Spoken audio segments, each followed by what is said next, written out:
This system is likely a thorn in your side and needs a little attention. I don't care what kind of salon you have. This is really important, and it comes down to time off. If you have renters, you can have a general understanding, right? They can do whatever they want, of course, as long as they pay you your rent. But like, you don't want to have like a generally empty salon, like because everybody's on vacation at the same time. But sometimes it happens, and I will say in my salon, sometimes it happens. For my employees, we have unlimited time off with some stipulations because we can't have everybody gone at the same time. And if you have commission stylists or a full employee-based stylist salon, you really need to have this clear, tidy, hammered out, and to make sure that it works for you as a salon owner. Because if you don't, what happens is that everyone will end up on vacation at the same time, and in July you make no money. And then you're like, what happened here? And unless you have really great cash flow the rest of the year, and you have really great like budgeting and money principles, like that makes it really hard, like, and you have a savings account full of money, that makes it really hard to continuously have cash flow in the business, which is one of the most important things that you need. Like, you really need to have cash flow for a business to be successful. We also need cash in the bank. We need savings. We need all kinds of things, right? But we have to take into consideration, like, how do we do this?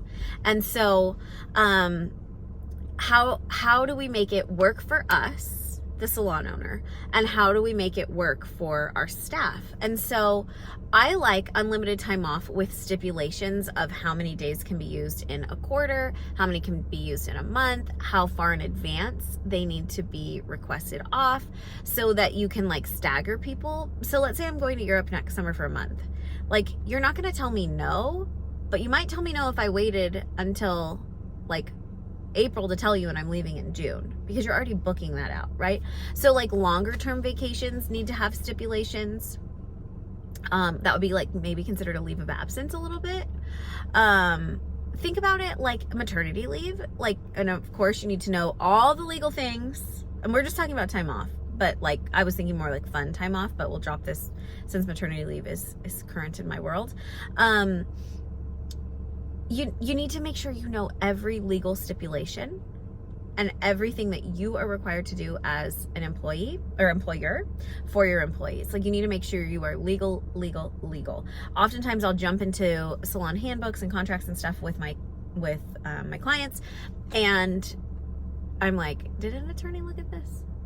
Now, I'm not an attorney. I've just like become like very familiar with contracts and working with clients and their attorneys and this kind of stuff. And I can just tell, like, it's a little hairy, right? No pun intended. And so we just want to make sure that you're doing everything by the book so that you're taking care of your clients and or taking care of your staff and protecting yourself. Like, you don't work this hard to get yourself hung up in something that you don't need. Right? Like, let's just be by the book. If you don't want to spend with an attorney, or you don't want to do the legal route, like, you can use HR support, which is great. Depending on what company you use for payroll. If you need something, I will hook you up with my girl Shelly. She is fantastic. It's not that expensive. Literally, it's fantastic. So I love Shelly so much. She's in Arizona, but she can be with you anywhere because I'm in California. Whatever. Just send me a DM and I will send you Shelly's information. Anyways, the whole thing is that I jump into these contracts with my salons, and I'm like, like, I think we need to, this is not clear. Like, you're saying one thing here and saying another thing here, and it's like it's not a match, right? And what we need it to be is incredibly clear. So you have to first determine what are the standards that you want and that you will set. And do you have younger staff that values more time off? Do you have older staff that wants to just like hustle and they don't want any time off? Not to say that those two things couldn't be swapped based on age and personality, whatever. But like, and ultimately not what they want, but what do you want that will help meet their needs so that they want to continue their employment with you, or their relationship with you in any way. Because if you think about like what retains people long term in a salon, it's the things that mean something to their life.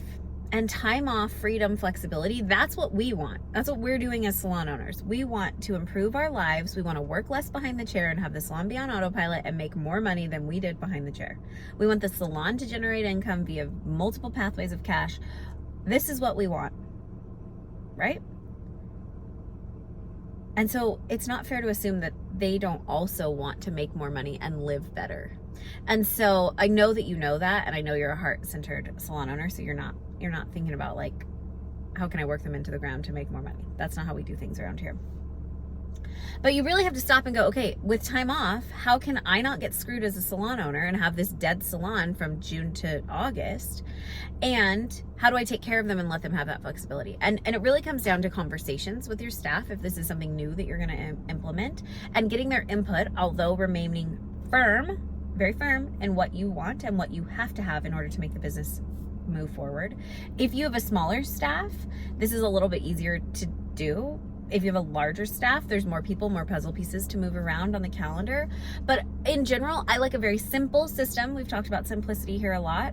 How do you simplify everything down to like the simplest? And for me, I like a calendar that is specific for time off. Now, whether it's PTO or not, that's up to you. Depending on, what you do in your salon. I love it if we can offer PTO. That is definitely something that we strive for, and a lot of my salons do implement and are able to do. But some of them are like, I'm not going to do PTO, but there is unlimited time off, but then they just have to like make up the hours somehow, and we have, like there's a protocol in place there. And that means more to that staff. Like they would just rather like shift their days and make up the time. Some salons do unlimited time off and no makeup days. Like it's just what it is.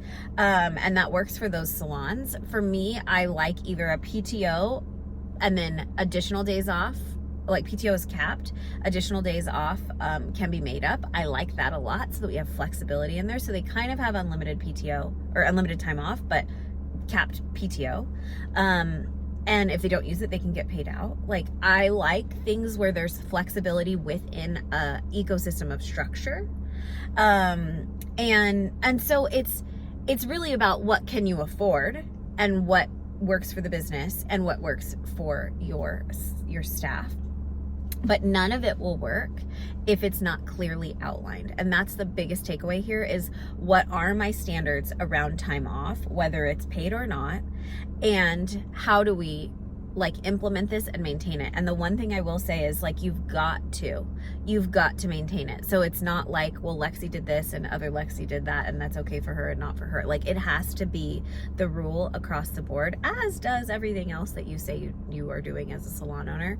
But there can be very few exceptions, but you need to think about them ahead of time. And that needs to also be a part of your handbooks or your policies on this. And there needs to be SOPs for how to take time off, right? Do they submit it via Slack, Pumble, Telegram, some chat app? Do they have to do it in writing? Do they put it on the calendar and it's purple when it's requested, and then you change it to green and then it's approved? Like, what is your SOP around this? It just needs to be firm and clear so that nobody's upset. And the best time to discuss this is before you hire somebody. It's tricky when you have existing staff and you're going to change it. Not impossible. You have conversations and you explain why and how you intend to make this better, etc. Right? All of this can be done, and it can be done so seamlessly to the point where it actually benefits your staff and they'll be so grateful for it. Because when you're like, well, I don't know. Like imagine when you were like 17 and you knew your parents wanted you to come home on Friday night. You knew that was the standard. And you knew that there was, you couldn't be out that late, but you didn't know when you were going to get in trouble. Like you knew you'd come home and you weren't supposed to be out that late, but you knew you'd get in trouble if you were that late. But they didn't tell you like you had to be home by 10:30. They just like, they thought you had to be home by 10:30 and that you understood that. They like, you should just know kind of stuff. It's the same thing with time off in the salon. Like they don't just know. And you need to tell them and clearly communicate this, because then they'll go, oh, I can have 14 days off a year. Great. I can have 3 weeks off a year. I can have a whole freaking month off all year. I just can't take it all at once. Whatever it is, right? I'm just using that as like arbitrary examples. But the thing is if you showed up at 11:30 and your parents didn't tell you 10:30, but you thought it was not that late, like now we have tension, right? And probably you're getting grounded. You're 17, right? Like no car next weekend, no phone, whatever. How do you take away a kid's phone now? Like, I don't think that must not be a thing. My parents would like literally unplug I had like my own line, you know? That's long gone. We don't even have a phone in our house. So, but anyways, regardless of that conundrum, like this is the kind of stuff you've got to be clear on, so that there is no like, because you didn't know, and then you're like, I didn't know, right? And your stylist is feeling the same way. They're like, well, nobody told me, so like I'm gonna do what I want. And like, that's your problem to clean up the mess. But then you're frustrated and you're mad, and probably most mad at yourself for not communicating these things effectively when the salon is dead because everyone's on vacation the same week. It's just all about prepping to make sure that like you stagger it. Everybody can do whatever they want to do, in my opinion, within reason, within the standards, as long as it's communicated and shared in time so that it doesn't affect the bottom line of your business.